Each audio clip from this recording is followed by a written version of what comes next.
It's raining now. కేరళలో ఇప్పుడు మళ్ళీ వర్షం పడుతుంది. కేరళ ఘాట్ రోడ్లో ఈ జర్నీలో వర్షం కూడా వెల్కమ్ చెప్తుంది. ఎక్సైటెడ్, చాలా బాగుంది వెదర్. చాలా బాగుంది.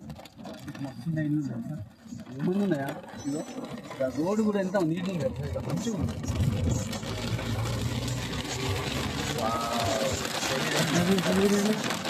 చాలా ఎక్కువగా వర్షం పడుతుంది.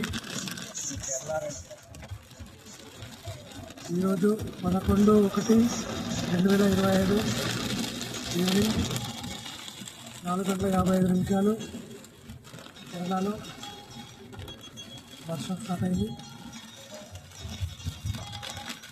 ఇంకొక 47 కిలోమీటర్స్ అయితే మేము పంబా రీచ్ అయిపోతాము.